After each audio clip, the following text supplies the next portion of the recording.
આણંદ શહેર સહિત જિલ્લાભરના મંદિરોમાં મંગળવારે મર્યાદા પુરુષોત્તમ શ્રી રામચંદ્રજીના અનન્ય ભક્ત હનુમાનજીના જન્મોત્સવની હર્ષોલ્લાસ સાથે ઉજવણી કરવામાં આવી।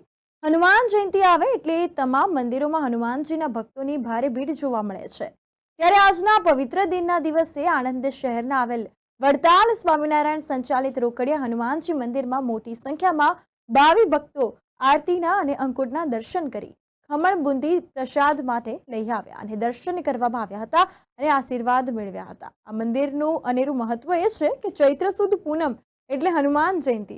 આજના દિવસે ચારેકોર હનુમાનજીના મંદિરમાં હનુમાનજીનો ભવ્યાતિભવ્ય જન્મોત્સવ ઉજવાતો હોય છે। નામ હરિકૃષ્ણ પટેલ છે। હું આ મંદિરનો વહીવટ કરતા છું। સ્વામિનારાયણ સંપ્રદાયમાં અને સારા ભારત વર્ષમાં હનુમાનજીનું બહુ આગવું મહત્ત્વ છે અને આજે ચૈત્ર સુદ પૂનમ એટલે હનુમાનજીનો જન્મદિવસ છે। આ દિવસે સારા ભારત વર્ષમાં હનુમાનજીનો જન્મોત્સવ બહુ ધામધૂમથી ઉજવાય છે અને આજે આ આણંદના મધ્ય બિરાજમાન પ્રસાદીભૂત રોકડિયા હનુમાનજી મંદિરે એ મંદિરની પરંપરા મુજબ વર્ષોથી બહુ ભવ્ય રીતે હનુમાન જયંતિ ઉજવાય છે।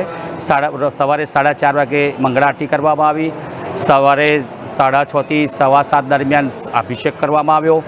7:45 શણગાર આરતી કરવામાં આવી। 8:30 વાગે મારુતિ યજ્ઞની શરૂઆત કરવામાં આવ્યો।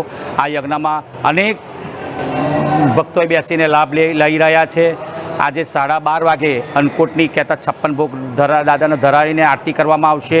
સાંજે 5:30 થી 6:30 દરમિયાન વડતાલ લક્ષ્મીનારાયણ દેવ પીઠાધીશ્વર પરમ પૂજ્ય ધર્મ ધુરંધર 1000 આચાર્ય શ્રી રાકેશ પ્રસાદજી મહારાજ તથા વડતાલ મંદિરના ચેરમેન શ્રી તથા કોઠારી સ્વામીશ્રી તથા અન્ય સંતો તથા સ્થાનિક મંદિરના સંતો દ્વારા યજ્ઞની શ્રીફળ હોમીને પૂર્ણાહુતિ કરવામાં આવશે। આ દરમિયાન વર્તમાન સાંસદ તથા વર્તમાન ધારાસભ્યશ્રી તથા રાજકીય અમુક નગરપાલિકાના મહેમાનો પણ પધારશે।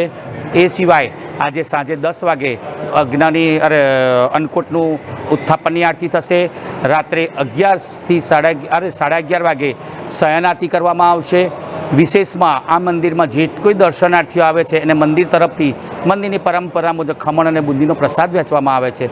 આજે હનુમાન જયંતિનો પવિત્ર દિવસ ચૈત્ર સુદ પૂનમના આ ચેનલના માધ્યમથી હું આણંદની આજુબાજુની ધર્મપ્રેમી જનતાને આ ચેનલના માધ્યમથી આમંત્રણ આપું છું કે આજે આવો પવિત્ર દિવસ અને આ દાદા હનુમાનજી જે એણે ભગવાન રામચંદ્રની સેવા કરવામાં હાજર હતા, ભગવાન કૃષ્ણચંદ્રની સેવા કરવામાં હાજર હતા અને ભગવાન સ્વામિનારાયણની સેવામાં પણ હાજર હતા।